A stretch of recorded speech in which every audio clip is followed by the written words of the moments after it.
Hi guys, welcome to your daily tarot reading for Monday the 26th of April 2021. Thanks for joining me. I'm going to use the Radiant Right Away deck for today's reading, and as you can see I'm outside today. I'm staying somewhere temporarily and I don't like the background surface that I have access to, so I just wanted to try and film this outside today. I've tested the sound and it's really good despite the wind. It's interesting that, just for you guys, if you film your own videos, the sound on an iPhone is much better than on a professional Canon camera. So I did not realize that. There we go. Okay, so let's see what the cards have to say about Monday the 26th. First we've got the Tower. Then we've got the Eight of Swords in reverse. And finally, we have got the Knight of Cups. Okay, interesting combo. I'm just going to move the cards, so there we go. All right, so the Tower, you can see it's a major arcana card and it's pretty self-explanatory. It's things coming undone, things kind of blowing up, and people go flying. Lightning strikes this big structure that's been there for a long time. We've got this crown coming undone. So it's the powers that be, the things that are in charge of your life, your circumstances, blowing up and away. They lose control over what's going on. The people at the top of the tower, that's really interesting, you know, because I have read the cards for a long time, and the crown I always thought had to do with this sense of royalty or control or one person being in charge. But what I didn't notice is that she's wearing a crown and he then must be the king who's lost his crown up here and is kind of falling down without it now. So it's interesting. So the one or two people who usually govern everything, so certain individuals in your life who seem to have all the power, are going to be unseated. Not necessarily because their circumstances are changing or they lose their jobs or they leave or they move away or anything like that. That could happen, but it's more likely because you see things differently. Lightning strikes, as far as you're concerned. You have this eureka moment of, hey, they don't control me so much. I can do what I like. That then blows up the tower. It unseats the aristocracy, and you're really able to free yourself of this circumstance and not live in the shadow of this giant structure, and you're able to move on and kind of find your own crown and decide for yourself. So that's really nice, because the tower isn't usually associated with positivity. If you read your own cards and you get the Tower and Death and the Ten of Swords, it's usually like, okay, that doesn't look very positive.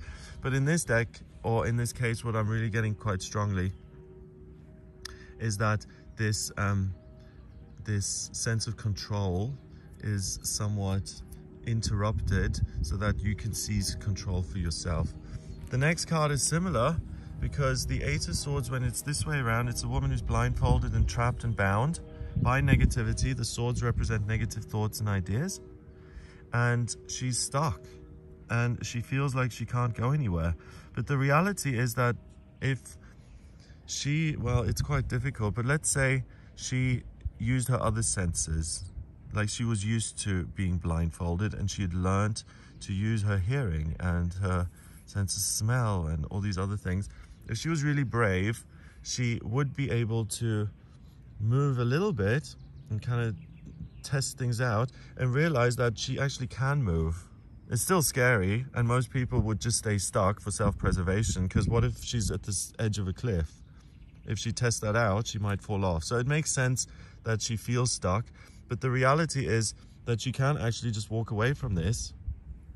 She could also kind of kneel down and realize there's a blade next to her and that she can cut these ropes herself. So the Eight of Swords is a card that says you are bound and stuck by circumstances which seem to trap you, but which really have a strong influence, but they're not all encompassing and all powerful. You can find a way out. The card is in reverse, so that says that these swords are being pulled away and the actual external control is somewhat lessened.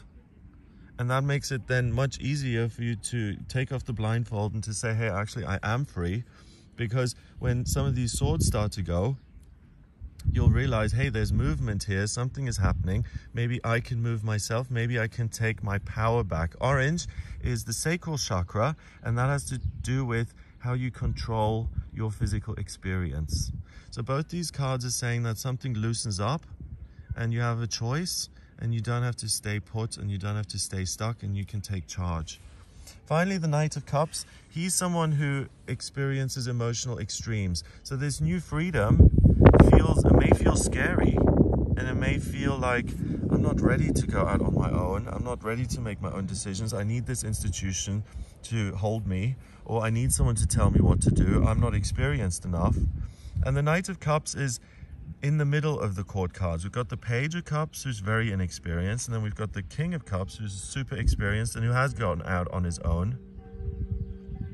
The Knight of Cups needs to cross this river, so he needs to face his own difficult feelings like fear and this reluctance to be independent and to take a risk and to say, I'm going to trust my gut and be independent. And when he crosses to the other side, he becomes more reliable. He can trust himself more. He becomes less extreme. So there's huge emotional growth through freedom and emotional challenges which urge you to face those issues and problems and to grow as an individual. So freedom leads to independence. Freedom leads to you taking more personal responsibility for yourself, and then ultimately that makes life easier because you feel more equipped to handle what your circumstances throw at you or what comes your way, because you've dealt with this. So anything else on the other side of this river that comes at you, you'll have the experience that you can overcome. You can progress personally, spiritually, emotionally. You can do it by yourself. And then you feel like the king or queen because you have done it on your own. So this is an opportunity to break free, to embrace change, to embrace the fear that comes along with change, and to say, hey, this is actually exciting. And I've got a window of opportunity here. Number-wise, we've got 16, and 8 is 24. And the Knight counts as 1, that's 25. And I just want to double check that. 1 and 16 is 17, and 8 is 25. 2 and 5 is 7, and that's the mind and creativity.